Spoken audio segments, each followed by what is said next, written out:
नमस्ते हमारे प्यारे प्यारे भाइयों। बहुत ही गजब शानदार रेलवे के बेस्ट क्वेश्चंस वाला आज हम एग्जाम पेपर 5 सॉल्व करेंगे। बहुत मजा और आनंद आएगा मेरे प्यारे दोस्तों। रेलवे एनटीपीसी की परीक्षा होने वाली है। प्रैक्टिस का सारा खेल है। पढ़ना एक प्रक्रिया है, प्रैक्टिस परम प्रक्रिया है। और मैं आपको गजब की प्रैक्टिस करा रहा हूं इस यूट्यूब चैनल पे। ठीक है जी, हम डेली प्रैक्टिस सेट करा रहे हैं और एग्जाम से पहले मैं आपको 10 करवा दूंगा। रेलवे सेक्शन कंट्रोलर की भी आंसर की आ गई है, हमने अपने टेलीग्राम चैनल पे डलवा दी है। इसके भी बेस्ट क्वेश्चंस मैं सॉल्व कराऊंगा, ठीक है, और बाकी बचे कुचे एग्जाम पेपर में करवा दूंगा। आप जाओ हमारे यूट्यूब चैनल सिलेक्शन वे पे मेरे प्यारे भाई, ठीक है।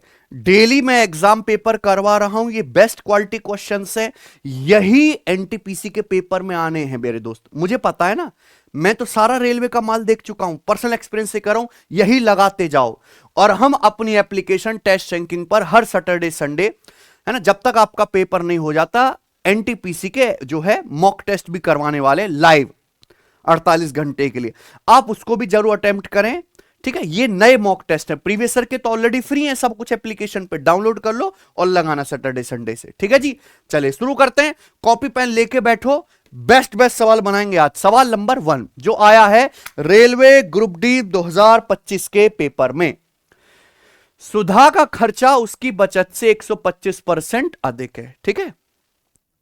उसका खर्चा 14% कम हो जाता है, बचत सेविंग्स 38% बढ़ जाती है। What percent does her income increase? Income में कितने प्रतिशत की वृद्धि होगी? देखो इनकम क्या होता है, खर्चा प्लस बचत। तो आपको ऐसे सवालों को सॉल्व करने के लिए खर्चा और बचत का क्या चाहिए होता है, रेशियो। सवाल में जैसे बोला है कि सुधा का खर्चा उसकी सेविंग से 125% ज्यादा, 125% की फ्रैक्शन वैल्यू, 25% 1/4, 125% 5/4। सुधा की खर्चा उसकी सेविंग से 125% ज्यादा, यानी कि सेविंग अगर 4 है तो खर्चा 5 ज्यादा, यानी कि 9। तो एक्सपेंडिचर और सेविंग का रेशियो आ गया सुधा का, है कि नहीं बच्चों। अब सवाल यह है कि सुधा का एक्सपेंडिचर 14% कम हो जाता है और बचत जो है 38% बढ़ जाती है। कम हो रहा है तो माइनस, बढ़ रहा है तो प्लस। तो पूछा उसकी इनकम में कितना परसेंट चेंज आएगा। इनकम का मतलब एक्सपेंडिचर प्लस सेविंग, इसमें कितने प्रतिशत की वृद्धि होगी, है ना। एक्सपेंडिचर प्लस सेविंग, और जहां बीच में प्लस आएगा वहां आप डेविएशन लगा लो। बहुत सिंपल सी बात है। आप बताओ खर्चा कितना बढ़ गया, खर्चा कम हो गया 9 का 14%, कितना बच्चों, माइनस का 126। बचत कितनी बढ़ गई, 4 का 38%, 4 का 38% कितना आ गया, 38 चौका 152। तो 152% माइनस 126% कितना आ गया, 26%। तो 26% बढ़ गया मेरे दोस्तों इनकम, कितने में से, 9 + 4 13, आउट ऑफ 13। तो 13 दूनी 26, 2 बार कट गए, यानी कि सुधा की जो इनकम है वो 2% बढ़ जाएगी। ऑप्शन नंबर बी बेस्ट तरीका ये करने का। डेटा आसान है, एक स्टेप में आंसर आता है, ठीक है ना बच्चे, 100 मानने की जरूरत नहीं है। दूसरा सवाल, एक पंसारी ने अपनी वस्तु को क्रय मूल्य से 75% अधिक मूल्य पर अंकित किया और उन्हें X% की छूट पर बेचा। यदि पंसारी को 33% का लाभ हुआ तो X का मान ज्ञात कीजिए। डिस्काउंट पूछा है, ठीक है बच्चे। देखो आप यहां फॉर्मूला भी लगा सकते हैं कि मार्कअप परसेंटेज डिस्काउंट परसेंटेज का net effective profit percentage. Data आसान है, 100 मान के भी कर सकते, दोनों मेथड बढ़िया है ना।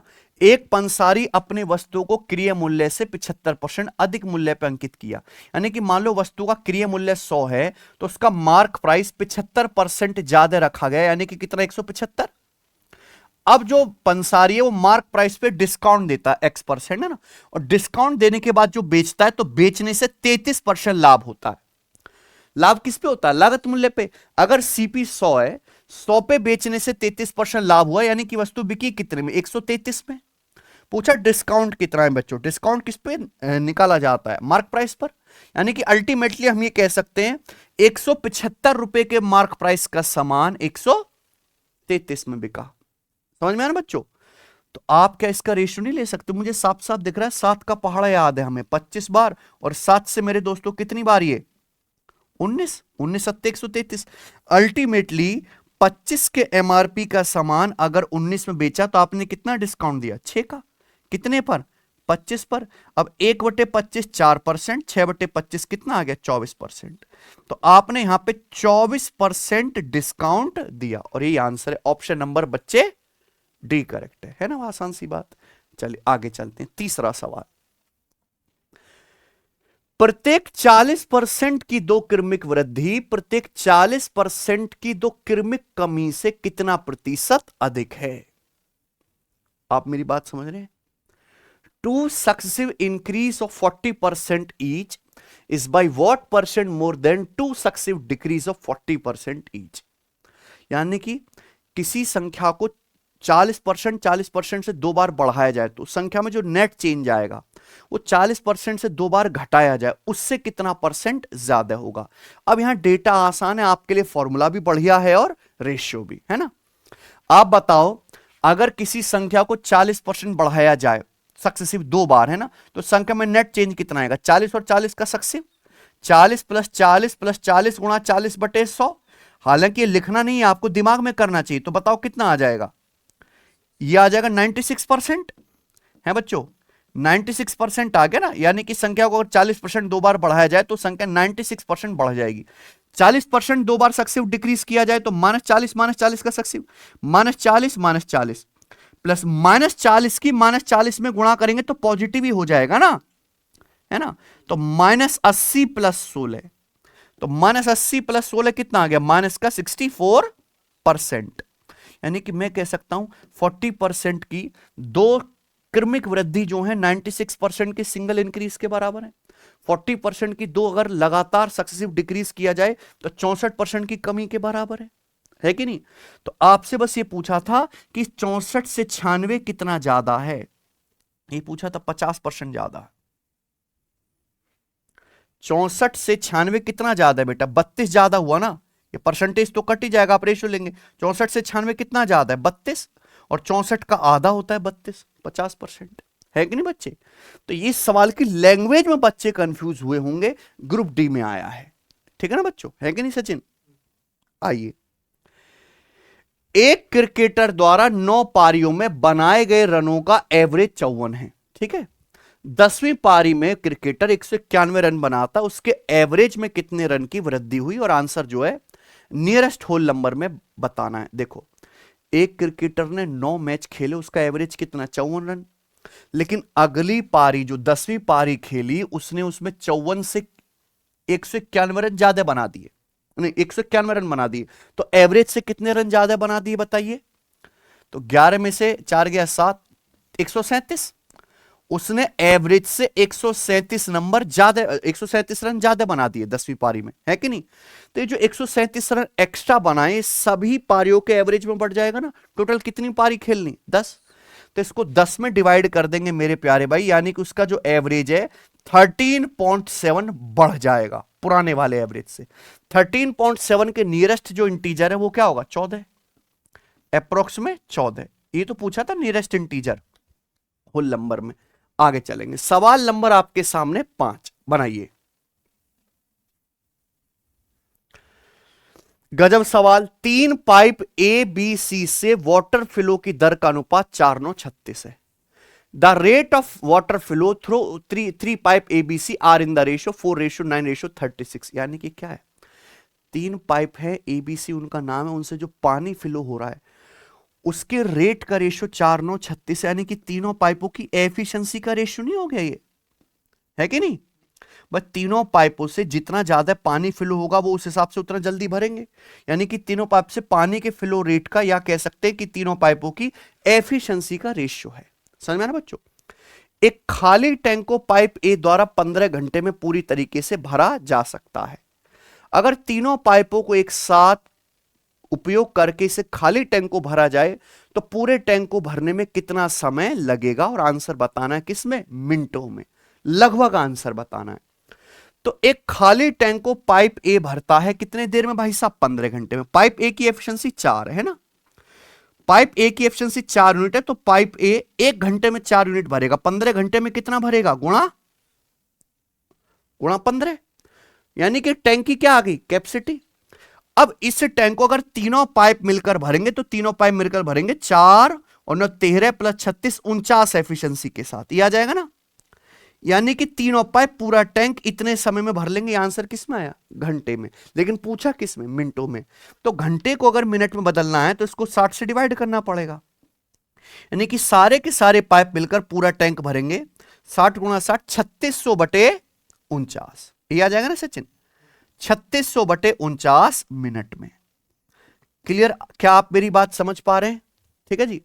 अगर आप 3600 को 49 से भाग देंगे तो मुझे बताओ अप्रोक्स क्या आएगा? अप्रोक्स क्या आएगा? देखो दोस्त, अगर 36 49 की जगह होता 50 तो 3600 को 50 से भाग देके क्या आता? पूरा पूरा 72। लेकिन ये 49 है, 3600 को 49 से भाग दे रहे हैं छोटी संख्या से, तो आंसर जो भी आएगा 72 से हल्का सा बड़ा आएगा, है ना। यानी कि ये वाला आंसर तो है नहीं। अब आंसर या तो ए है या बी है, ये डी है। और मेरे हिसाब से आंसर ए ही बनना चाहिए, है ना। क्योंकि अगर आप 49 की मान लो गुणा कर लो यहां पे 73 में, तो 49 की 73 में आप गुणा करेंगे तो मेरे दोस्तों 50 गुणा 73 माइनस 7, बिल्कुल इसके करीब हो गया 3600 के ना। तो इसलिए आंसर क्या हो गया? 73 आएगा बच्चों। 72 से हल्का सा बड़ा आना चाहिए ना, और वो एक ही नंबर दिख रहा है। ठीक है ना बच्चे? तो आपको ऐसा नहीं कि पागलों की तरह यहां पे भाग करना है। ठीक है बच्चों, आइए आगे चले। एक्स स्क्वायर प्लस 1/x² बराबर 123 है। तो x माइनस 1/x के पॉसिबल वैल्यू क्या है? पॉसिबल वैल्यू इसलिए क्योंकि यहां पे दो वैल्यू आ सकती है ना, पॉजिटिव नेगेटिव। ऑप्शन में पॉजिटिव है तो आपको पॉजिटिव ही बताना है। अगर x² प्लस 1/x² 123 है, आपको पावर 2 से बच्चों पावर 1 में जाना है कि नहीं, और प्लस से माइनस में, तो इसकी सीधी ट्रिक होती है तो 2 घटा के अंडर रूट ले लो। ठीक है बच्चों, 123 में से 2 घटाएंगे 121, 121 का अंडर रूट 11। सवाल का आंसर है ऑप्शन नंबर डी। ठीक है बच्चे। और आपको पता है कि हमारा सिलेक्शन व एप्लीकेशन पर रेलवे फाउंडेशन बैच 3.0 जो बहुत लंबे टाइम के बाद आया है, उसके एडमिशन चालू हैं। इसकी क्लास भी हम बहुत जल्द शुरू करेंगे। इसका टारगेट है, जैसे बहुत सारे पेपर तो रेलवे के अगले 1-2 महीने में हो जाएंगे, फिर 2026 के रेलवे पेपर लेना शुरू करेगा उन एग्जाम को, और नेक्स्ट ईयर के रेलवे के सभी पेपर, है ना, एनटीपीसी हो, ग्रुप डी हो, टेक्नीशियन हो, एएल, सभी की वन स्पॉट तैयारी इसी बैच से हो जाएगी। इस बैच के रजिस्ट्रेशन हमने खुलवा दिए, आप ज्वाइन कर सकते हो अगर आप सीरियस रेलवे के ही एस्पिरेंट हैं तो। This batch is dedicated for only railway exam. ठीक है बच्चे, आइए 7वां सवाल। के की किस पॉजिटिव वैल्यू के लिए ये 2 लीनियर इक्वेशन दे रखी हैं, have infinitely many solution. In linear equation के अपरिमित रूप से अनेक हल होंगे, इनफाइनाइट हल होंगे। तो यहां बीच में कॉमा होना चाहिए ना।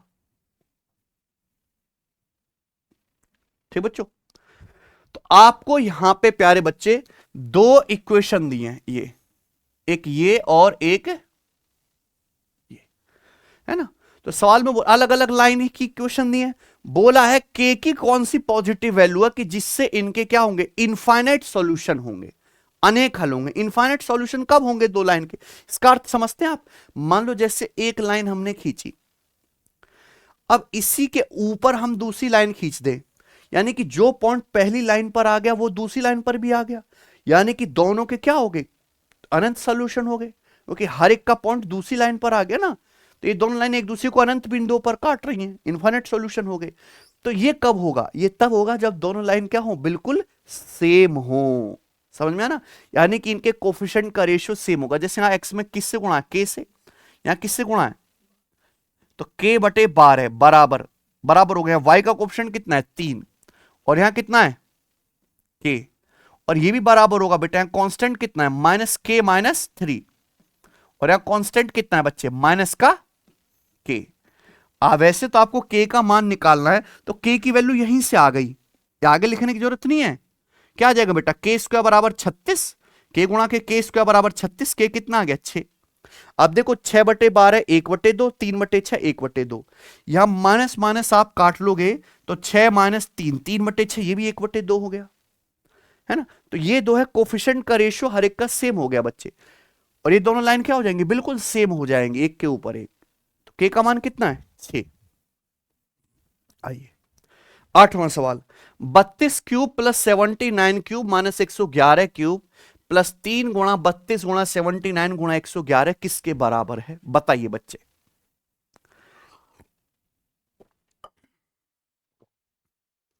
ये लग रहा है कि काफी मुश्किल सवाल है, काफी लंबी कैलकुलेशन है, लेकिन अगर आप थोड़ा सा ऑब्जर्व करो तो इस सवाल का आंसर 0 है। आप कहोगे सर कैसे? क्योंकि ये सिंप्लीफिकेशन का सवाल तो है ही नहीं, ये तो अलजेब्रा का हिडन सवाल है। आपको पता है कॉन्सेप्ट कि भाई अगर a plus B plus C 0 है ना, अगर तीन संख्याएं ऐसी हैं कि उनका सम 0 है, a plus B plus C 0, तो a cube plus B cube plus C cube minus 3abc, इसकी वैल्यू भी क्या आती है 0। और ये वही पैटर्न है, आपको नहीं दिखा क्या? हम दिखाते हैं।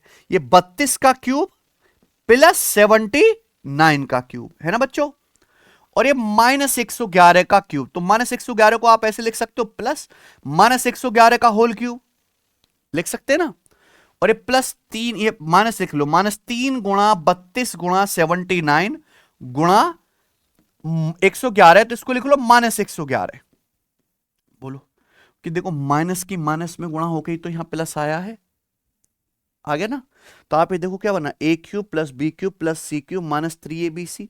यहां पे जो तीनों संख्याएं हैं, ये जो डेटा ऐसा है 32 79 और माइनस 111, इन तीनों को जोड़ के क्या आएगा 0।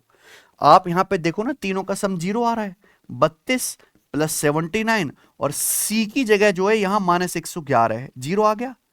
और अगर a plus B plus C 0 है तो a cube plus B cube plus C cube minus 3abc की वैल्यू भी क्या आ जाएगी 0। ठीक है, मैंने पूरा आपको दिखा दिया करके, लेकिन ये आपको मेंटली करना है, कुछ भी डॉट पेन तक लगाने की जरूरत नहीं है। ठीक है, आइए, एक रेगुलर पॉलीगन का इंटीरियर एंगल 156 डिग्री है, बताइए इस रेगुलर पॉलीगन में कितनी भुजाएं हैं? मैंने तो बहुत प्यार देखा है रेलवे का पॉलीगन वाले सवालों से। ठीक है, सर्कल ट्रायंगल से प्यार नहीं है, पॉलीगन से है। तो रेगुलर पॉलीगन का इंटीरियर एंगल दिया 156 डिग्री, तो रेगुलर पॉलीगन है तो सारे एक्सटीरियर एंगल भी बराबर होंगे ना। तो रेगुलर पॉलीगन का बाह्य कोण क्या आएगा, एक्सटीरियर एंगल क्या आएगा, 180 डिग्री में से इंटीरियर घटा दो 156, है कि नहीं सचिन? क्या आ जाएगा 24 डिग्री। तो रेगुलर पॉलीगन का एक्सटीरियर एंगल आ गया। कितनी साइड है? रेगुलर पॉलीगन में नंबर ऑफ साइड निकालने का कॉन्सेप्ट है 360 डिग्री बटे एक एक्सटीरियर एंगल, है ना। तो यहां पर 360 डिग्री और यहां एक एक्सटीरियर एंगल की वैल्यू 24 है, तो कितनी साइड है 15 साइड। ऑप्शन नंबर ये बताइए। सवाल नंबर है स्टूडेंट आपके सामने यहां पर 10। करो। टाइम एंड वर्क का, ए किसी काम को 35 दिन में कर सकता है, बी की एफिशिएंसी, बी ए से 40% अधिक कुशल है, सी बी से 25% अधिक कुशल है। ठीक है, बी और सी मिलकर 8 दिन काम करते हैं, बचा काम ए द्वारा डी की हेल्प से 3.5 दिन में किया जाता है। ठीक है, डी अकेला ओरिजिनल काम का 72% कितने दिन में पूरा कर सकता है। ठीक है, रेलवे के अलावा मैं कुछ सवाल अदर एग्जाम के भी डालता हूं टेस्ट में अब। ठीक है बच्चों, बताइए। तो यहां पे 3 लोग हैं, ए बी और सी। इस सवाल की सबसे अच्छी बात यह है कि तीनों की एफिशिएंसी आपको आसानी से पता लग जाएगी इस वाली लाइन से, है ना। और एफिशिएंसी पता होने से सवाल आसान हो जाएगा। बी की एफिशिएंसी ए से 40% ज्यादा है। 40% की फ्रैक्शन क्या होती है 2/, यानी कि अगर ए की एफिशिएंसी 5 है तो बी की कितनी है 7। सी की जो एफिशिएंसी है बी से 25% ज्यादा है, सी की एफिशिएंसी बी से 25% ज्यादा है। ठीक है ना, इसका मतलब क्या हुआ, अगर बी की 7 है, देखो ऐसा कर सकते 25% की फ्रैक्शन 1/4। अगर बी की 4 है तो सी की एफिशिएंसी कितनी आ जाएगी 5। अगर आप रेशियो को कंपाइल करेंगे तो काफी बड़ी बड़ी एफिशिएंसी बन गई, बड़ी बड़ी बन गई ना सचिन। देखो जरूर नहीं है कि आप ऐसे ही करो भाई, ए की एफिशिएंसी 5 है तो बी की 7 है, सी की जो एफिशिएंसी है बी से 25% ज्यादा है, तो 7 का 25% कितना होता है, 7 का 25% क्या होगा, 7 का बटे 4 1.75। तो यानी कि 1.75 जोड़ दो, सी की एफिशिएंसी आ गई 8.7 मैं ये रहने देता हूं कि मान लो ए की एफिशिएंसी 5 है, बी की 7 है और सी की 8.75 है। ठीक है ना बच्चों, बड़ी नंबर लेने से अच्छा है दशमलव में ले लो एक, कोई दिक्कत। अब सवाल में बोला है ए किसी काम को 35 दिन में कर सकता है, तो टोटल वर्क आ जाएगा। टोटल वर्क निकालने के लिए किसी एक आदमी की एफिशिएंसी और दिन चाहिए। ए की एफिशिएंसी कितनी है? 5। ए की एफिशिएंसी 5 है और ए 35 दिन में काम पूरा कर सकता है, तो टोटल वर्क कितना आ जाएगा मेरे प्यार भी? 175। 175 टोटल वर्क है। अब बोला है बी और सी द्वारा मिलकर 8 दिन तक काम करते हैं। बी और सी, बी और सी दोनों की एफिशिएंसी कितनी है? बी की एफिशिएंसी है 7 और सी की है 8.75, तो दोनों की एफिशिएंसी है बी और सी की 15.75। बी और सी दोनों की एफिशिएंसी 15.75 है और बी और सी मिलके 8 दिन तक काम करते हैं, तो 8 दिन में कितना काम करेंगे? 15 × 120, 8 की 0.75 में गुणा, यानी कि 126 यूनिट। तो 126 यूनिट ऑफ वर्क बी और सी मिलके कर देंगे 8 दिन में। देखो कैलकुलेशन में मुश्किल आई क्या? नहीं ना, उससे तो आसान ही रहा। तो टोटल वर्क 175 में से 126 यूनिट काम बी और सी ने कर दिया, तो बचा काम कितना मेरे दोस्तों? 49 यूनिट काम बाकी है। ये बाकी काम है, बी और सी ने 8 दिन तक काम, ये बाकी काम है। इसी बचे काम को ए द्वारा किया जाता है डी की हेल्प से 3.5 दिन में, यानी कि 49 यूनिट काम को ए और डी मिलकर करते हैं। यही है ना बच्चों, कितने दिन में करते हैं? 3.5 दिन में। 3.5 का मतलब 7/2। अगर ए और डी 49 कुर्सी 7/2 दिन में बनाते हैं, तो ए और डी एक दिन में कितनी कुर्सी बनाएंगे? डिवाइड कर दो। तो जब आप डिवाइड कर दोगे तो यहां से ए प्लस डी कितना आ जाएगा? 14। 7 7 49, ए प्लस डी की एफिशिएंसी बच्चों यहां से 14 आ गई। बोलो हाँ। अब देखो, अब तो आपके लिए बच्चों खेल नहीं बन गया सवाल, क्योंकि मेरा मकसद क्लियर था, यहां क्या निकालना है? डी की एफिशिएंसी। अब यहां पे ए की एफिशिएंसी कितनी है? 5। ए की एफिशिएंसी 5 है, तो डी की कितनी आ गई? 9। 5 9 14, तो डी की एफिशिएंसी 9 आ गई। अब सवाल यह कि डी ओरिजिनल काम का 72% कितने दिन में करेगा? ओरिजिनल काम 175, 175 का 72%, 4%, 1/25, 72% कितना आ गया? 18/25। 72% को फ्रैक्शन में लिख लो ना, 18/25। ये काम करना है, इस काम को डी करेगा भाई साहब। इस काम को डी करेगा 9 एफिशिएंसी के साथ। कितना टाइम लगेगा डिवाइड करने में? 9 से डिवाइड कर दो, तो 25 सत्ते और 9 दूनी, यानी कि बी ऑप्शन आंसर। बताओ गजब सवाल है कि नहीं? है कि नहीं सचिन? तो आपका काफी दिमाग मैंने लगवाया इस एक सवाल में, है ना बच्चे? आइए आगे चलते हैं। नेक्स्ट सवाल नंबर है स्टूडेंट आपके सामने यहां पर 11। अच्छा टेस्ट है आज का, सारे सवाल बढ़िया मिलेंगे। पॉइंट पी से खींची गई 2 स्पर्श रेखाएं सेंटर ओ वाले सर्कल को क्यू और आर बिंदु पर स्पर्श करती हैं। पॉइंट ए और बी क्रम से पी क्यू और पी आर पर स्थित हैं। इस प्रकार की ए बी भी सर्कल की टेंजेंट है। ध्यान सुनिएगा प्यारे भाई, कि मान लो जैसे सर्कल है ना, अब सर्कल के बाहर एक पॉइंट पी है और पॉइंट पी से 2 टेंजेंट खींची गई, ऐसी तो है ना। ये सर्कल है, इस सर्कल का सेंटर कितना बच्चों? ओ। इस सर्कल के बाहर पॉइंट पी है, तो पॉइंट पी से 2 स्पर्श रेखा खींची जाती है जो सर्कल को यहां पॉइंट क्यू और पॉइंट आर पर टच करती है। सवाल आगे ये, ए और बी पी क्यू और पी आर पर स्थित हैं। इस प्रकार की ए बी भी उस सर्कल की टेंजेंट है। अब पी क्यू पर पॉइंट ए लेना है, पी आर पर पॉइंट बी लेना है, इस प्रकार से कि ए बी भी सर्कल की टेंजेंट बन जाए। तो क्या कुछ ऐसे नहीं होगा सचिन? है कि भाई पी क्यू पर पॉइंट ए आ गया और पी आर पर पॉइंट बी आ गया, और ये लाइन ए बी भी सर्कल की टेंजेंट बन गई, यहां पे टच कर रही है। मस्त है ना? तो यानी कि 3 टेंजेंट इस तरीके से हैं। बोला एंगल एओबी 50 डिग्री। आप यहां से ए से ओ और ये बी को मिला दी, ये मिला दिया ना, तो ये वाला जो एंगल बना ये कितने डिग्री का बन गया? 50 डिग्री का। और आपसे पूछा एपीबी, यही पूछा होगा और कुछ पूछेगा ही नहीं, ये वाला एंगल पूछा है।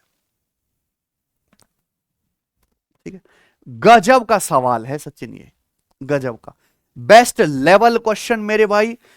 नहीं पता होगा बहुत से बच्चों को, ये एक सर्कल की बहुत फेमस थ्योरम है एंगल्स में। बेसिक थ्योरम सबको पता है कि सर्कल के बाहर से 2 टेंजेंट, एक और टेंजेंट, सेंटर पे एंगल बन रहा है, चोंच का एंगल पूछा है, तो सीधा है मेरे दोस्तों।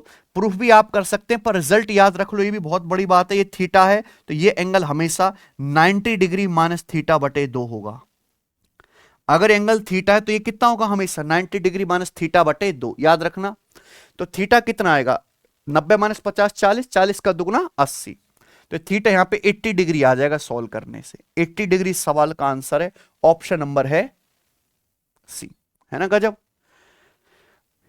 18 बाई 12 बाई 8 सेंटीमीटर डायमेंशन वाले एक क्यूबॉइड को पिघलाकर 4 सेंटीमीटर किनारे वाले छोटे घनों में डाला जाता है। ठीक है बच्चों, एक छोटे घन के टोटल सरफेस एरिया का ओरिजिनल क्यूब के टोटल सरफेस एरिया से रेशियो ज्ञात कीजिए।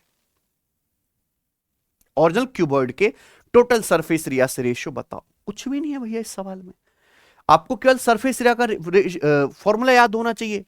भाई एक क्यूबॉइड है जिसकी डायमेंशन दे रखी है 18 बाई 12 बाई 8, है ना। इसको पिघलाते हैं और 4-4 सेंटीमीटर के हम छोटे छोटे क्यूब्स बना देते हैं। तो बोला एक जो छोटा क्यूब है उसका टोटल सरफेस एरिया और जो हमारा ओरिजिनल क्यूबॉइड है उसका टोटल सरफेस एरिया, इनका रेशियो बता दो। तो हमारा प्यारे दोस्तों यहां पे जो एक छोटा क्यूब है उसका टोटल सरफेस एरिया आएगा 6a स्क्वायर। 6a स्क्वायर, ये कॉन्सेप्ट होता है कि नहीं, आप बोलोगे हाँ जी सर। और जो हमारा क्यूबॉइड है, क्यूबॉइड के टोटल सरफेस एरिया का formula twice of L B plus B H plus H L, dimension दे रखी है ना, twice of L B plus B H plus H L. 18 गुणा 12 216 प्लस बी एच 12 8 96, है ना, प्लस एच एल 8 गुणा 18 144, ये आ जाएगा बच्चों। क्या ले लीजिए आप, इनका रेशियो। क्लियर है, आप बोलोगे हाँ जी, बहुत बढ़िया। हालांकि आप ये बात देख रहे हैं 6 का वर्ग 4 का वर्ग क्या हो जाएगा 16। ये जो डेटा है 2 से तो कट ही गया ना, ये 24 से कट रहा है, सारा का सारा 24 से कट रहा है। 24 का पहाड़ा याद है ना आपको, 24 से काटेंगे तो 24 दूनी 48, यानी कि 2 तो आएगा ही आएगा बच्चों। और ये 24 निम्मा 216, ये सब 24 से कट रहा है ना, 24 निम्मा 216, 24 चौका 96 और 24 छिक्का 144, तो 2 रेशियो क्या आ गया 19। कौन सा ऑप्शन है, आसान हो गया ना, कुछ भी दिक्कत नहीं है। तो आपको केवल फॉर्मूला पता होना और सिंपल आपको काट लेना है। सवाल नंबर है आपके सामने 13। 21 मीटर रेडियस वाले सर्कल के उस माइनर सेक्टर का पेरीमीटर बताओ जो सेंटर पे 45 डिग्री का एंगल बनाता है। पाई बराबर क्या यूज करना, 22/7। सेक्टर आप समझते हैं, सेक्टर आप समझते हैं मेरे प्यार भी कि सर्कल की ये एक स्लाइस, ये क्या है एक सेक्टर। अब इसका पेरीमीटर जो होता है वो ये होगा, है ना। तो अगर आपको किसी भी सेक्टर का परिमाप, हिंदी में त्रिज्याखंड कहते हैं ना, त्रिज्याखंड का परिमाप निकालना है तो उसका कॉन्सेप्ट है L+2R, जहां L क्या है, इसके चाप की लंबाई और रेडियस प्लस रेडियस 2 रेडियस। समझ में आया। अब आपको केवल यहां पे वैल्यू रखनी है, ठीक भाई। लेंथ ऑफ आर्क कितना है, आर्क की लंबाई कितनी होती है 2 पाई आर, 2 पाई की वैल्यू 22/7 है सचिन। रेडियस कितनी है 21, थीटा बटे 360 डिग्री, थीटा 45 डिग्री है, 45 डिग्री बटे 360 कितना आएगा 1/8। 45 डिग्री बटे 360 1/8 हो गया। 2 पाई आर गुणा थीटा बटे 360 डिग्री प्लस 2R, 2R यानी कि रेडियस का दुगुना, 21 का दुगुना 42, ये आ गया ना बच्चे। तो अब बताइए 7 या 21 और 4 से काटेंगे 44, 11 बार और ये कितना आ गया 2 बार, तो 11 या 33 बटे 2 16.5, 16.5 में 42 जोड़ेंगे तो 58.5 आ गया ना, तो 58.5 मीटर ये आंसर आना चाहिए। कौन सा ऑप्शन है, पहला वाला। बढ़िया सवाल, मजा आया करके। तो जब तक आपको कॉन्सेप्ट की खबर नहीं है सवाल हिलने वाले हैं नहीं, है ना। L+2R सेक्टर के पेरीमीटर का ये बताएंगे। सवाल नंबर है स्टूडेंट आपके सामने 14।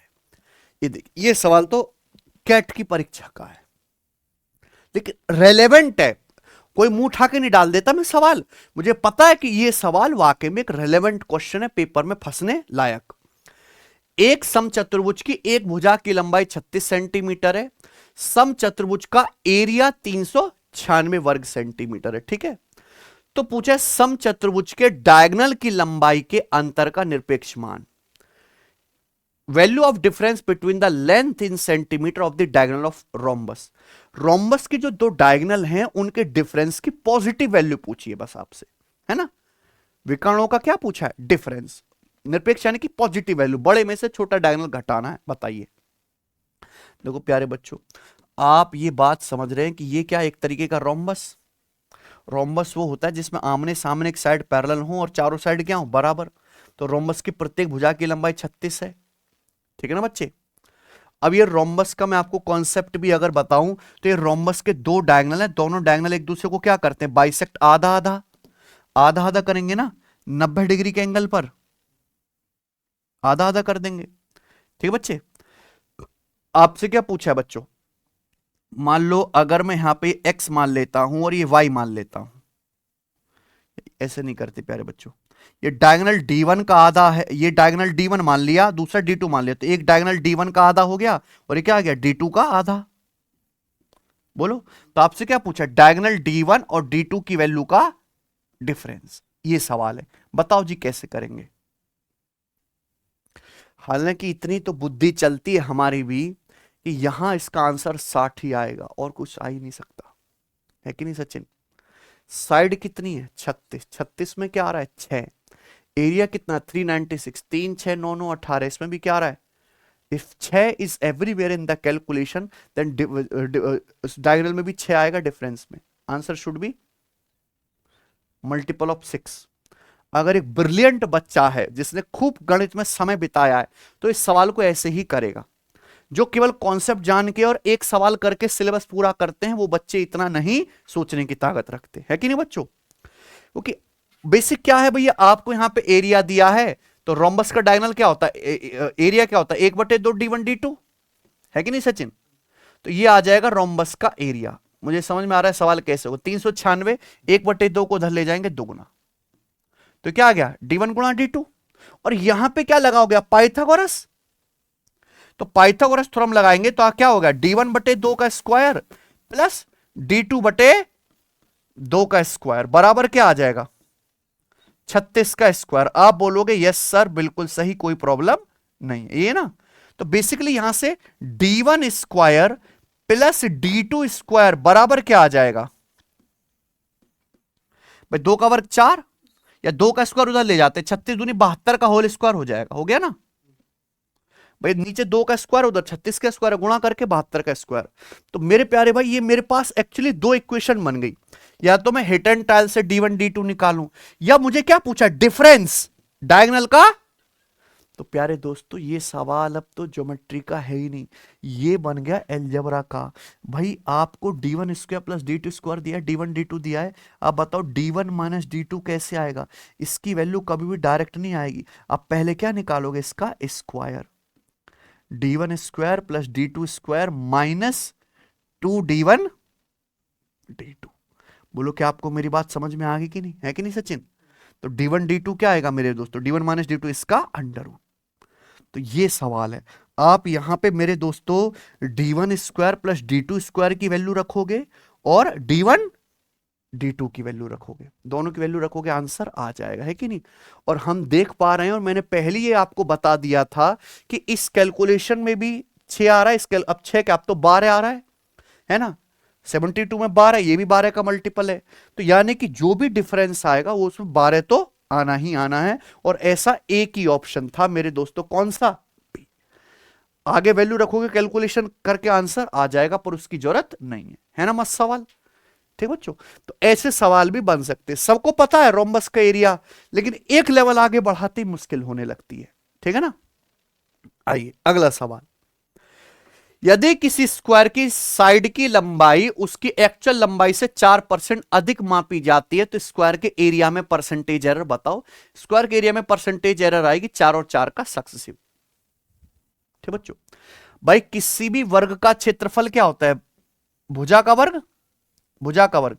अब एक वर्ग की भुजा उसकी एक्चुअल लंबाई से 4% अधिक नापी जाती है, तो ये तो भुजा का वर्ग है ना, तो एरिया में कितना चेंज आएगा, 2 बार हो गया 4%, 4% का सक्सिव, 4 और 4 का सक्सिव ही आएगा, 4 + 4 + 4 × 4/100। तो एरिया में कितनी एरर आएगी? 8.16%। सवाल नंबर 16, 12% ब्याज दर से 1,25,000 की राशि कितने सालों में 1,48,877 रुपए हो जाएगी अगर ब्याज हाफ ईयरली अर्धवार्षिक रूप से कंपाउंड किया जाता है? बताइए। अगर ब्याज की दर 12% पर एनम है तो कितने साल लगेंगे 1,25,000 रुपए को 1,48,877 रुपए अमाउंट होने में? बताइए बच्चे। टाइम आपसे पूछा है, गजब का सवाल है, दोनों ही मेथड बता देता हूं। चलिए, अप्रोक्सीमेशन भी और सॉल्व कैसे करेंगे वो भी। ये आपका प्रिंसिपल है 1,25,000 रुपए। ये क्या है बच्चों? आपका अमाउंट। बोला कितने साल लगेंगे ये पैसा होने में। अगर ब्याज की दर 12% पर एनम है, पर कैसे कैलकुलेट किया जा रहा है? Half yearly. अगर एक साल में 12% ब्याज है तो 6 महीने में कितना ब्याज होगा? 6%। यानी कि मेरे दोस्तों हर 6 महीने में आपका पैसा 6% बढ़ेगा। 6% की फ्रैक्शन वैल्यू कितनी होती है? 3/50। यानी कि मैं कह सकता हूं कि बच्चों हर 6 महीने में आपका पैसा 3/50 बढ़ जाएगा। यानी कि 50 से 3 बढ़ के कितना हो जाएगा? 53। हर 6 महीने में आपका पैसा 53/50 गुना होगा। ये क्या आएगा? 6 महीने का मल्टीप्लाइंग फैक्टर। समझा ना बच्चों? हर 6 महीने में आपका पैसा 53/50 गुना हो रहा है। क्लियर है? प्रिंसिपल कितना है बच्चों? 1,25,000 रुपए। यही है 1,25,000 रुपए 1,48,877 रुपए बन गए। तो मुझे बताओ ये पैसा कितने गुना हो गया? अगर 1,25,000 का प्रिंसिपल 1,48,877 रुपए बनता है, कितने गुना हो गया? साफ साफ देखिए प्यारे दोस्तों, ये नीचे जो है 50 का क्यूब है। 1,25,000 किसका क्यूब है बेटे? 50 का क्यूब है। 50 का क्यूब है ना। अगर 50 का क्यूब है तो ऊपर गारंटी है 50 से बड़ी संख्या का क्यूब है और कुछ हो ही नहीं सकता, 53 का ही क्यूब होगा और कुछ हो ही नहीं सकता बेटे, क्योंकि 3 का क्यूब 27, देखो 7 यूनिट डिजिट में मैच कर रहा है।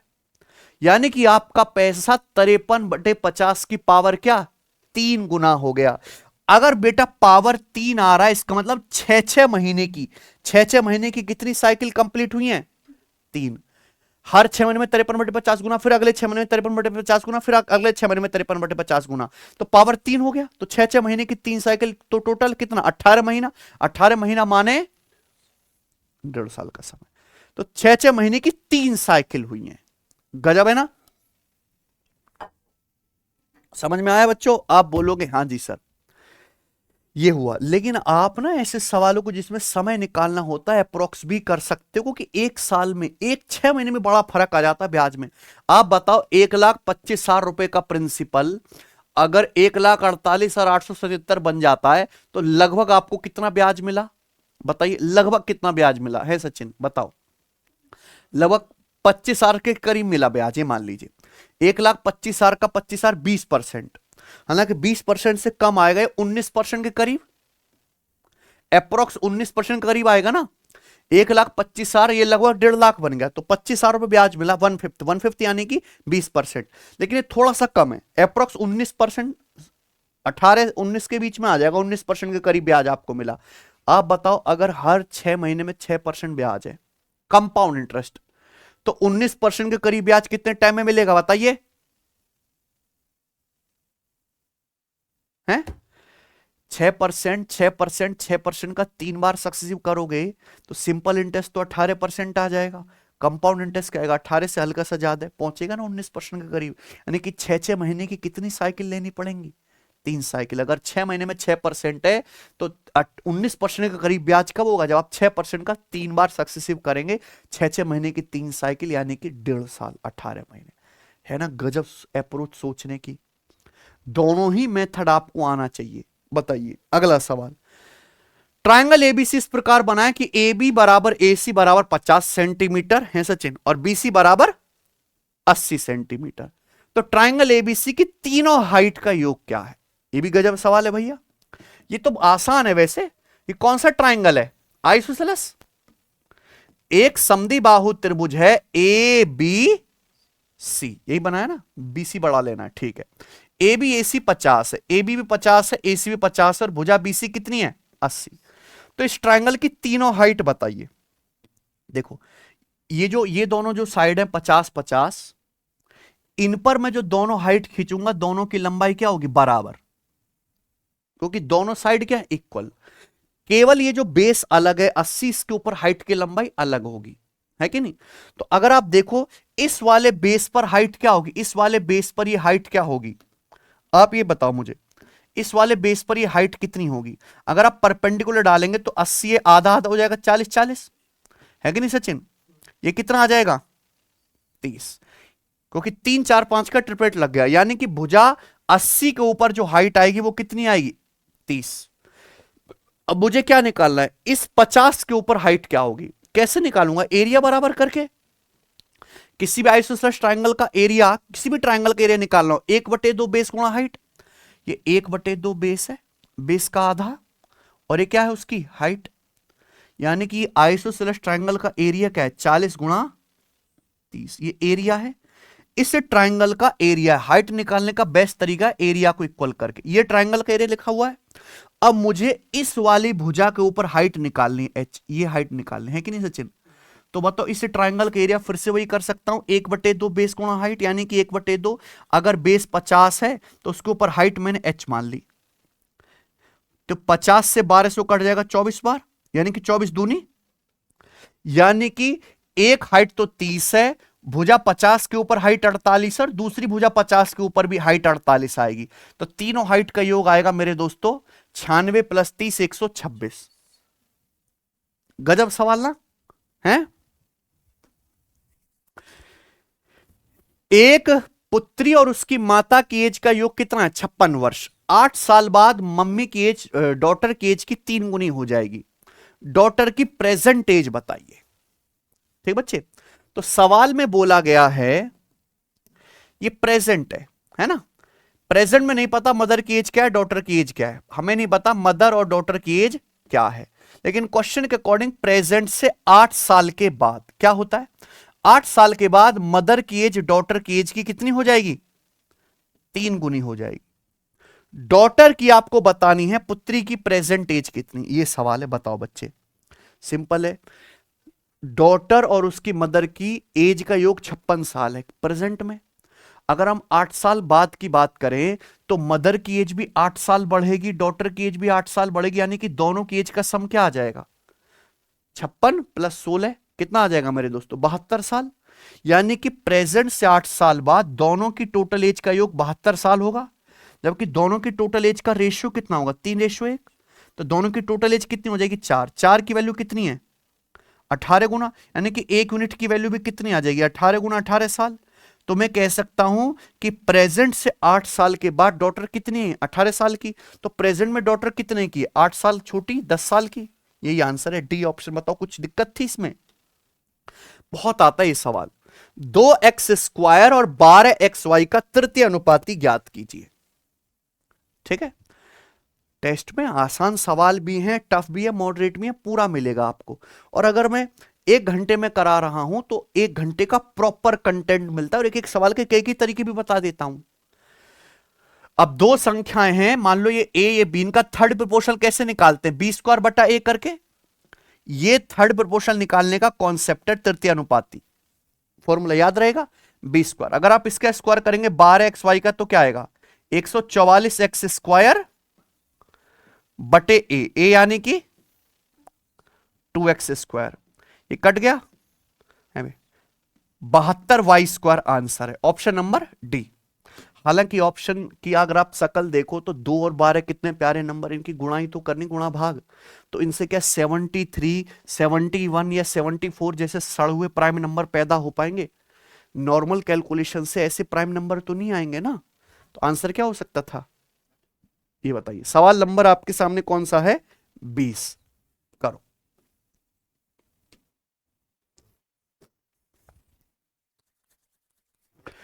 शेयर ए बी और सी की कीमत 120 रुपए, 90 रुपए और 150 रुपए पर शेयर है। कंपनी ए का एक शेयर 120 रुपए का है, बी का 90 रुपए पर शेयर वैल्यू, और सी के शेयर की वैल्यू कितने 150 रुपए पर शेयर, ये है ना। एक व्यापारी के पास शेयर ए के 10 शेयर और बी और सी के कुल 20 शेयर है ना। यदि उसके पोर्टफोलियो का कुल प्राइस 3300 रुपए, पोर्टफोलियो का मतलब भाई एक आदमी, जैसे आप अपनी पढ़ाई का पोर्टफोलियो बनाते हो, कंपनी के शेयर खरीदता है, तो शेयर खरीद के उसका ये जो बही खाता बनाता है उसमें टोटल कितने रुपए के शेयर है 3300 रुपए के, तीनों कंपनियों के मिला के, है ना। तो उसके पास कंपनी बी के कितने शेयर हैं। बहुत बढ़िया, गजब सवाल। भाई देखो ध्यान से, सवाल में बताया गया कि उसके पास टोटल पोर्टफोलियो में कितने रुपए के शेयर हैं 3300 रुपए के, और हमें यह पता है कि कंपनी ए के उसके पास कितने शेयर है 10। कंपनी ए का एक शेयर कितने रुपए का है 120 रुपए का, तो कंपनी ए के 10 शेयर कितने होंगे 1200 रुपए के।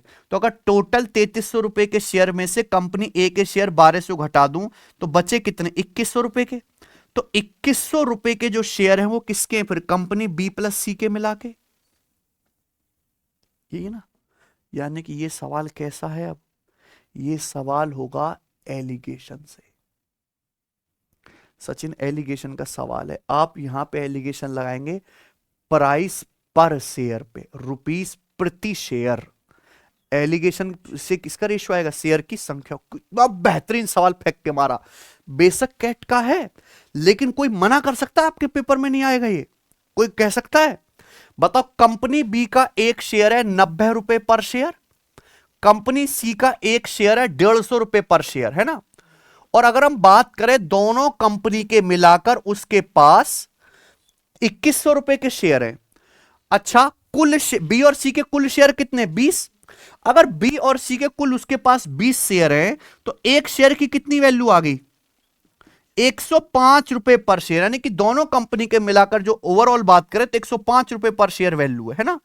एलिगेशन लगाओ, 150 माइनस 105 45, और 105 माइनस 90 कितना आ गया, यानी कि उसके पास कंपनी बी और सी के शेयरों की संख्या का रेशियो कितना है 3:1। टोटल शेयर कितने 4, जबकि टोटल शेयर हैं कितने 4 की वैल्यू 20 है, 5 गुना। तो कंपनी बी के कितने शेयर हैं 3, 3 की वैल्यू 5 गुना 15 शेयर है। यह आंसर है बी ऑप्शन। बताओ मस्त है ना, है। ऐसे क्वालिटी सवाल केवल आपको यहीं मिलेंगे और कहीं उपलब्ध नहीं, समझे। बताइए, और मेथड गजब के।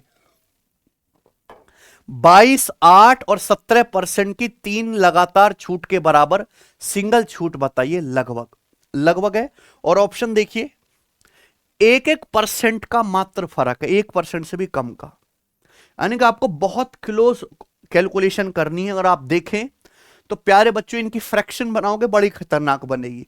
तो 3 लगातार डिस्काउंट के बराबर सिंगल छूट कैसे निकालेंगे, इनके फॉर्मूले से, सक्सेसिव का फॉर्मूला। बहुत ही इंपॉर्टेंट सवाल है, और ये मान के चले अगर एनटीपीसी का पेपर 40 शिफ्ट में होगा, कम से कम 10 शिफ्ट में ऐसा सवाल जरूर आएगा, ऐसे ही उठपटांग डेटा पे। ठीक है बच्चों, करो।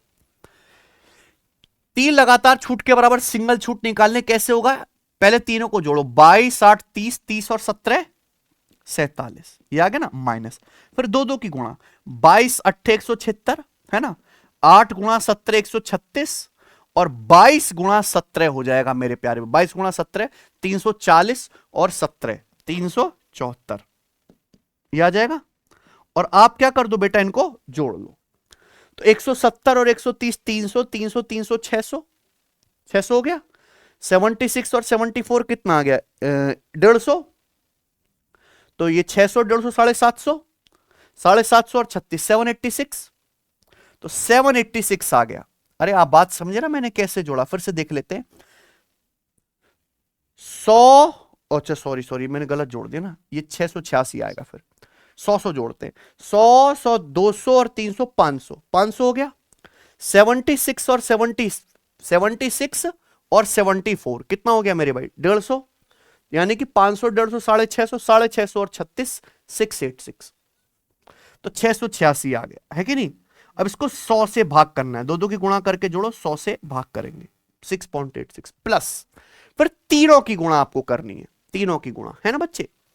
तीनों की गुणा करेंगे तो जैसे 22 8 176 गुणा 17, यही आएगा ना बच्चे। तो कितना आ जाएगा, लगभग 170 गुणा 17 होता तो आता 2890। ये थोड़ा सा बढ़ाएगा, लगभग 3000 मान लो है। 3000 आ गया, तीनों की गुणा करके लगभग 3000, 10,000 से भाग देंगे तो ये आएगा अप्रोक्स। तो 747 में से 6.86 अगर आप घटाओगे तो कितना आ जाएगा मेरे प्यार भी? 40.14। 40.14 में 0.3 जोड़ेंगे तो 40.34 ये आ जाएगा ना। बताओ कौन सा ऑप्शन है? सी ऑप्शन के करीब आ जाएगा ये। 40.44 ही तो आ गया, सॉरी 40.14 में 3 जोड़ दूंगा तो 40.44। देखो मैंने तो एग्जैक्ट निकाल के दिखा दिया आपको, ठीक है ना, गजब है ना। पहले 47 में से 6.86, पहले 6 कम कर लो, 7 ही कम कर लो 40, फिर 0.14 प्लस 0.3। तो यही एक तरीका है अगर आपको एग्जैक्ट आंसर निकालना है ना। बहुत ज्यादा इसमें नहीं आपको मेहनत करनी पड़ेगी, क्योंकि आंसर इतने नजदीक देता है कि आप यूनिट डिजिट डिजिटल सम, ये जो मेथड है ये रेलवे के सवालों में धराशायी हो रहा है ज्यादातर, कि सब आंसर का है अप्रोक्स में। तो आपको अप्रोक्स कैलकुलेशन पे ज्यादा कमांड बनानी है। 22वां सवाल, यदि के x cube plus 4x square plus 3x minus 4 और x cube minus 4x plus के को जब x माइनस 3 से डिवाइड किया जाता है तो सेम रिमाइंडर प्राप्त होता है, के का मान बताइए।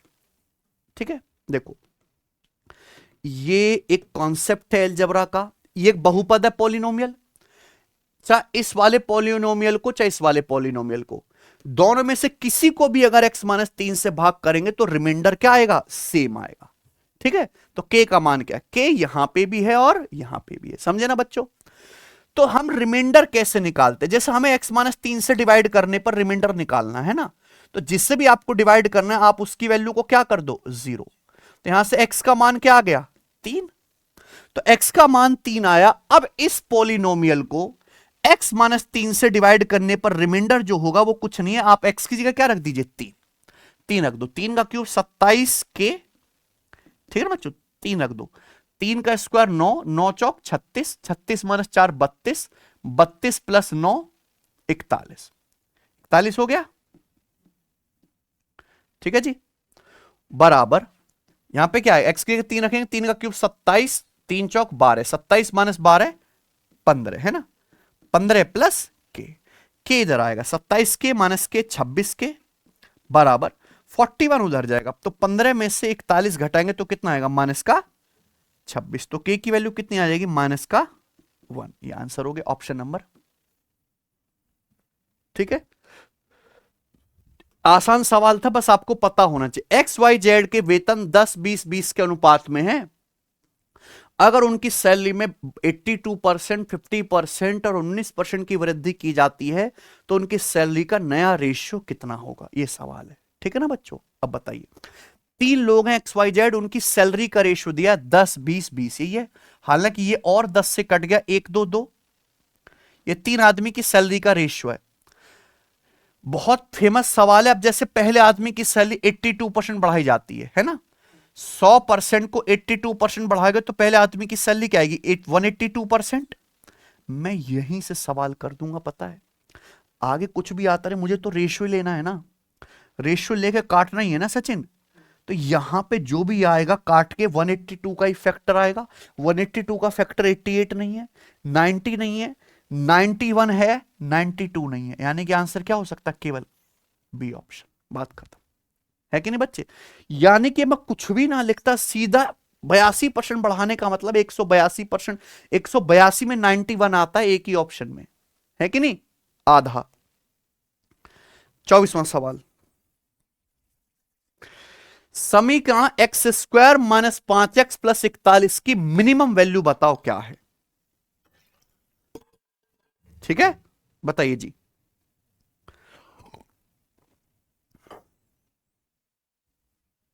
ये समीकरण नहीं लिखना चाहिए यहां पे ना, ये लिखना चाहिए पॉलिनोमियल। क्या लिखना चाहिए? एक्सप्रेशन लिखना चाहिए। समीकरण तो वर्ड ही गलत है ये, है ना। पॉलिनोमियल लिख रहे हैं या एक्सप्रेशन लिखें? इस एक्सप्रेशन की मिनिमम वैल्यू क्या है? ठीक है ना बच्चों, अब बताइए। मैक्सिमम तो अनंत आ जाएगी, कितना भी बड़ा रख लो एक्स। मिनिमम वैल्यू क्या आएगी मेरे प्यारे दोस्तों? यहां पे मिनिमम समझ रहे हैं ना आप? देखो जैसे यहां पे एक्स स्क्वायर का कोफिशिएंट क्या है 1, यानी कि पॉजिटिव, पॉजिटिव है ना। तो अगर एक्स स्क्वायर का कोफिशिएंट पॉजिटिव है तो मिनिमम वैल्यू ही आएगी, मैक्सिमम वैल्यू क्या आ जाएगी, इनफाइनाइट। तो चाहे मिनिमम हो, अगर है एक्स स्क्वायर का कोफिशिएंट निगेटिव होता, क्या होता, नेगेटिव, तो केवल आप मैक्सिमम वैल्यू ही निकाल पाते। ठीक है ना बच्चों? तो आपको जैसे यहां पे मिनिमम वैल्यू निकालनी है, तो जो एक्स स्क्वायर का कोफिशिएंट है वो ए होता है 1, एक्स का कोफिशिएंट जो है वो बी होता है A X square plus B X plus C, C 41 है ना। तो यहां पे जो मिनिमम वैल्यू है, मिनिमम जो वैल्यू है, एक तो परफेक्ट स्क्वायर बना के करते हैं, आप सर्च करके देखिए एनटीपीसी के पेपर में 5-7 सवाल आ रखे हैं पॉलिनोमियल की मिनिमम मैक्सिमम वैल्यू निकालने के, कर कोई नहीं पाता, ये अलग बात है। तो मिनिमम वैल्यू अगर आपको निकालनी है तो वो एक सिंपल कॉन्सेप्ट है, x बराबर माइनस बी अपॉन 2a पर आएगी, याद रख लीजिए। किस पे आएगी? इस एक्सप्रेशन की मिनिमम वैल्यू x बराबर माइनस बी अपॉन 2a पर, माइनस बी अपॉन 2a पर आएगी। अब यहां आपको वैल्यू रखने, b की जगह क्या रखोगे, माइनस का 5, माइनस माइनस प्लस हो जाएगा 5, और a की जगह 1, यानी कि 5/2। अगर x की जगह 5/2 रखूंगा, x की जगह 5/2 रखूंगा तो इस एक्सप्रेशन की मिनिमम वैल्यू आ जाएगी। समझे ना सचिन? x की जगह 5/2 रखेंगे तो 5/2 का स्क्वायर 25/4 माइनस 5/2 प्लस 41, ये आ गया। ठीक है बच्चे? 25/2 हो गया ना। तो ये 50/4, 25/4 माइनस 50/4 यानी कि माइनस का 25 प्लस 141, सॉरी 41, तो क्या आ जाएगा, 41 चौका 100, तो 164 में से आपको 25 घटाना है, 164 में से आपको जो है 25 घटाना है। बताइए कितना आ जाएगा फिर, 139 है ना। 139/4 इसकी मिनिमम वैल्यू है, ऑप्शन नंबर है सी। ठीक है, समझ में आया ना? गजब। निम्नलिखित आंकड़ों की माध्यिका या मीडियन क्या है? मीडियन का मतलब एक डेटा सेट के मिडिल वाली वैल्यू। ठीक है बच्चों, कितने हैं ये, 1 2 3 4 5 6 7 8 9 10 11 है ना, 11 है। तो जो 11 नंबर है, तो जो मीडियन होगा वो क्या आएगा, 6th number. 11 plus 1 12/2 6th number, 11 है ना, 1 2 3 4 5 6 7 8 9 10 11। ठीक, 6th नंबर आपको निकालना है, असेंडिंग ऑर्डर में लिखो, बढ़ते क्रम में। तो सबसे पहले सबसे छोटा 16 है ना बच्चों, 16 के बाद 27, 27 के बाद 32, 32 के बाद 38, 38 के बाद 41, 5 हो गए। 41 के बाद जो नेक्स्ट नंबर आपको यहां पे दिख रहा है वो कौन सा है, 47, 47 6th नंबर आएगा, यही क्या है, मीडियन, ऑप्शन नंबर बी। आई ना बात समझ में? ऐसे ही करना है सवाल। ठीक है बच्चों, आगे आपको लिखने की जरूरत नहीं है, जितनी जरूरत हो उतना ही करा करो। ठीक है ना? बताइए अगला 26वां सवाल, 3 की पावर 4 गुणा 2 की पावर 5 गुणा 1080/360 बराबर 6 की पावर पी। अगर ये है तो P square minus 5p plus 1 का मान क्या है? Prime number, composite number, neither prime nor composite and irrational number. बताइए, बड़े सवाल है। तो देखो सबसे पहले जिंदगी का मकसद है सॉल्व करके पी का मान निकालना है ना। तो 360 तिया 1080, ये आ गया ना। अब 3 गुणा 3 की पावर 4, 3 गुणा 3 की पावर 4 क्या होगा, 3 की पावर 5, 3 की पावर 5 गुणा 2 की पावर 5, 6 की पावर 5 हो गया है। गुणा में पावर जुड़ जाती है, 3 की पावर 5 गुणा 2 की पावर 5, 3 दूनी 6 की पावर 5 बराबर 6 की पावर पी। तो बहुत हलवा हो गया, पी की वैल्यू क्या आ गई सॉल्व करके। अगर पी की वैल्यू 5 आ गई तो यहां रखो बच्चे, पी की वैल्यू 5 आ गई, यहां रखो, 5 का वर्ग 25 माइनस 5 25 25 प्लस 1, तो 25 25 कट गया, सॉल्व करके क्या आया 1। इसको सॉल्व करके 1 आया। 1 ना तो कोई प्राइम नंबर होता है ना ही कोई कंपोजिट, 1 ना तो भाज्य संख्या है ना अभाज्य संख्या, तो आंसर क्या है इसका। ठीक है, तो नंबर सिस्टम का यहां पे कॉन्सेप्ट है ये जी। आगे चलेंगे, दो दोस्त चेतन और विपुल की मंथली इनकम 5:9 के अनुपात में है। उनमें से प्रत्येक हर महीने 51,000 रुपए बचाता है, ठीक है। उनके मंथली खर्चे का रेशियो 1:3 है। तो चेतन की मंथली इनकम बताओ, चेतन की मंथली इनकम। ओके, चलो बहुत बढ़िया सवाल है वैसे, है ना। 51 में 17 आ रहा है, 17 का रिश्तेदार ही आंसर आएगा बेटा, या तो ए है या डी है। दिखाता हूं कैसे। दो दोस्त है चेतन और विपुल, ये मान लिए। उनकी इनकम का रेशियो क्या है? चेतन विपुल की इनकम का रेशियो 5:9 है। अब इस सवाल की कमजोर कड़ी है कि चेतन और विपुल दोनों हर महीने 51,000 रुपए बचाते, दोनों की बचत क्या है? सेम। उनके खर्चे का रेशियो कितना है चेतन विपुल का? 1:3। अब दोनों की बचत सेम होनी चाहिए। बचत क्या होता है? इनकम माइनस खर्चा बराबर बचत। यानी कि बचत अगर दोनों की सेम है तो इनकम और खर्चे का अंतर सेम आना चाहिए, जो कि यहां इनकम खर्चे का डिफरेंस सेम नहीं है, तो यहां डिफरेंस को सेम करना पड़ेगा। कैसे करेंगे रेशियो के डिफरेंस को सेम? भाई इनकम में 5:9 में 4 का डिफरेंस है, यहां 1:3 में 2 का डिफरेंस है ना। 2 को भी 4 बनाने के लिए पूरे रेशियो को 2 से गुणा कर दो। 2 एक कम 2, 2 तिया 6। तो अपन लोग ये कह सकते हैं कि चेतन की इनकम 5 है तो खर्चा 2 है ना। बचत कितनी कर रहा है? 3 की। ऐसी विपुल 9 कमाता है तो खर्चा 6 है, तो बचत कितनी कर रहा है? 3 की। तो दोनों की जो बचत आ गई 3-3 यूनिट आ गई, आगे ना। और सवाल के अनुसार दोनों में से प्रत्येक कितने रुपए बचत करता है? तो 3 की वैल्यू 51,000 रुपए, यानी कि 17,000 गुना। बोलो 17,000 गुना है तो चेतन की मंथली इनकम है 5, तो 5 की वैल्यू भी 17,000 से गुणा होगी, तो 17 पंजे 85,000। कौन सा ऑप्शन है? डी, है ना। वैसे भी 17 का मल्टीपल तो आना ही था 51 की वजह से, और 7 तो आएगा नहीं कहीं कैलकुलेशन में, क्योंकि 51 में 7 नहीं है। चेतन की जो है वो 5 का मल्टीपल आएगी, इसमें 7 नहीं, तो ये आंसर भी नहीं हो सकता है। 17 7 119 है ना ये।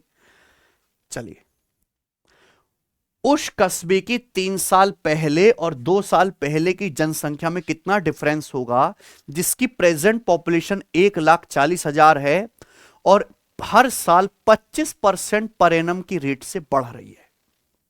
समझ में ना। ये सवाल मैं कई बार करवा चुका हूं, बहुत ज्यादा आ चुका है। हालांकि 1,40,000 का मतलब है 7, तो जो भी आंसर आएगा 7 का मल्टीपल आएगा ही आएगा, ठीक है ना। चलिए वो तो अलग बात है, पर सॉल्यूशन समझना ज्यादा जरूरी है पहले। तो एक शहर की प्रेजेंट में पॉपुलेशन कितनी है? 1,40,000। आपसे पूछा है प्रेजेंट से 3 साल पहले और 2 साल, प्रेजेंट से 3 साल पहले 2 साल पहले जो पॉपुलेशन थी उसका डिफरेंस बताओ कितना है। बच्चे एक्चुअल पॉपुलेशन निकालने लगते हैं 3 साल पहले की 2 साल पहले की फुल कैलकुलेशन करके, जिसकी कोई आवश्यकता नहीं है। रेशियो से करेंगे। पॉपुलेशन हर साल कितनी बढ़ती है? 25%। 25% का मतलब 1/, यानी कि अपन लोग कह सकते हैं पॉपुलेशन अगर 4 है तो 1 साल में कितनी हो जाएगी। लेकिन ये तो 3 साल है ना, ये प्रेजेंट से 3 साल पहले, तो 3 साल में पॉपुलेशन का रेशियो क्या होगा? पावर 3। पावर 3, यानी कि अगर 3 साल पहले पॉपुलेशन 4 का क्यूब 64 थी, तो प्रेजेंट में बढ़ के कितनी होगी? 5 का क्यूब 100। ये है, ठीक बच्चों। अगर 3 साल पहले पॉपुलेशन 64 थी, ये 2 साल पहले, इनके बीच में कितने का गैप है? 1 साल का, यानी कि 1 साल में पॉपुलेशन कितनी बढ़ी होगी? 25%। 64 का 25%, 64 का 1/4 16, यानी कि यही तो आपसे पूछा 16 यूनिट की वैल्यू, कि 3 साल पहले की और 2 साल पहले की पॉपुलेशन का डिफरेंस है। डिफरेंस ही तो हो गया। जो 3 साल पहले पॉपुलेशन थी वो 16 बढ़ी है, बढ़ के कितनी होगी? 80, लेकिन डिफरेंस कितना रहा इनके बीच में? 16। तो आंसर जो भी आएगा वो 16 का मल्टीपल भी आएगा, तो आंसर है ही नहीं सड़े हुए। क्या आंसर है? ठीक है ना बच्चे। और आप जानते हैं कि प्रेजेंट पॉपुलेशन 125 यूनिट की वैल्यू 1,40,000, जो कितना आ जाएगा? 125 80,000 होता है, तो 14 8 100 1120 गुना, तो 16 यूनिट की वैल्यू कितना आएगी? 16 गुणा 1120। इसलिए आंसर सवाल का डी ऑप्शन है। 16 का मल्टीपल आएगा तो लास्ट के 2 डिजिट तो 4 से कटने चाहिए थे ना, इसलिए आंसर डी है। तो इंपॉर्टेंट सवाल है जो बहुत समय से रेलवे में आ रहा है, ये बताएंगे। सवाल है स्टूडेंट आपके सामने यहां पर 29वां। ABCD एक चतुर्भुज है जिसमें ABDC पैरेलल है। ABDC आमने सामने की साइड है, यानी कि एक ट्रपेजियम है, समलंब चतुर्भुज है ना। E और F डायगोनल ACBD के मिड पॉइंट है। AB 30 है, BC 20 है, DC 86 है, AD 84 है। EF की लंबाई बताओ। डायगोनल के मिड पॉइंट को मिलाने वाली लाइन है EF। इसकी वैल्यू पैरेलल साइड का आधा होगी। देखो बच्चों ध्यान से सुनेगा, चित्र बनाने की कोई जरूरत नहीं है, दिमाग में बिठाओ। अगर एक ट्रपेजियम है, समलंब चतुर्भुज, जिसमें दो साइड आमने सामने की ABCD पैरेलल है, दो डायगोनल खींचेंगे ACBD, उनके मिड पॉइंट है E और F। ये है ना E और F। तो EF क्या है? दोनों डायगोनल के मिड पॉइंट को मिलाने वाली लाइन, यही है। इसकी जो वैल्यू होगी मेरे भाई, किसी भी समलंब चतुर्भुज में विकर्णों के मध्य बिंदु को मिलाने वाली लाइन की जो वैल्यू होगी, जो पैरेलल साइड है, जो समांतर रेखाएं AB और DC, इनके डिफरेंस का आधा होगी। दैट्स इट, ये कॉन्सेप्ट है। अब यहां पे भुजा AB की लंबाई कितनी है? 30। DC की लंबाई कितनी है? 86। इनका डिफरेंस कितना आएगा? 56। 56 का आधा 28। 28 आंसर है। बाकी दोनों साइड से मुझे कोई लेना देना नहीं है। आई ना बात समझ में? तो पेपर में जो सवाल आते हैं ज्योमेट्री के, मेंसुरेशन के, वो डायरेक्ट फॉर्मूला अप्लाई वाले होते हैं ज्यादातर। जैसे ये था सवाल नंबर है 30। बताओ बच्चों, tan theta plus cot theta 4 है, तो sec square theta into cosec square theta ही 16 है। क्योंकि ये ट्रिग्नोमेट्री का सीधा कॉन्सेप्ट है कि नहीं सचिन? लास्ट सवाल है बच्चों ये। भाई आपको ना पता हो, मैं बार बार, कितनी बार मैं एक बात बता चुका हूं आप लोगों को कि tan theta plus cot theta बराबर है 1/sin theta into cos theta. और इसी को आप लिख सकते हो 1/cos सेक होता है sec theta into 1/sin cosec theta. तो tan theta plus cot theta ही सेक इंटू कोसेक के बराबर होता है। अगर tan theta plus cot theta 4 है तो सेक इंटू कोसेक थीटा भी 4 है, और यहां क्या करना है? पूरे का स्क्वायर, जो कि क्या हो जाएगा? That's it. कोई डाउट? भागो मत मेरे भाई, एक आपके लिए होमवर्क भी है। ये सवाल रेलवे ग्रुप डी 2025 के पेपर में आया है, लेटेस्ट एज वाला ही क्वेश्चन है, नॉर्मल सा। जितने भी बच्चों ने यहां तक ये टेस्ट देखा है, जाते जाते इस सवाल का आंसर भी मुझे कमेंट में करके बता दो। आज का टेस्ट बेस्ट लेवल का था, है ना? और जो मैंने आपको सवाल कराए वो क्रीम क्वालिटी सवाल हैं। बच्चे को बहुत मेहनत लगेगी ऐसे सवाल खुद से ढूंढने में, और इनके सॉल्यूशन भी जबरदस्त तरीके से जानने में, है ना? मैंने आपका बहुत काम आसान किया। अगर आप इन क्लासेस को देखते रहोगे, एग्जाम फोड़ के आओगे, गारंटी मेरी है। सवाल कैसे लगे, सॉल्यूशन कैसा लगा, कमेंट में प्रेम बरसा के जरूर बताएं। और आपने 30 में से कितने क्वेश्चन ठीक किए ये भी बताएं, बिना मेरा सॉल्यूशन देखे। ठीक है ना बच्चों? और आपको पता ही है कि अगर आपको पूरी बेसिक से तैयारी करनी है तो आपको रेलवे फाउंडेशन बैच ज्वाइन करने का मौका है अभी। ठीक है बच्चे? सिलेक्शन वे एप्लीकेशन पर। जैसे हम यूट्यूब पे मेहनत करते हैं, उतनी ही मेहनत हम अपने बैच में भी करते हैं, उससे ज्यादा ही मेहनत। ठीक है? तो कंटेंट की तरफ से कोई कॉम्प्रोमाइज नहीं होगा, क्योंकि बच्चे और टीचर का सबसे पहला रिश्ता क्या बनता है? क्वालिटी कंटेंट से, बाकी इमोशन बाद में। तो हम कंटेंट डिलीवर करने में बेस्ट है। ठीक है बच्चों? चलिए, तो ऐसे ही अगली क्लास में एक और एनटीपीसी का शानदार मॉक सॉल्व करेंगे। तब तक बाय, धन्यवाद।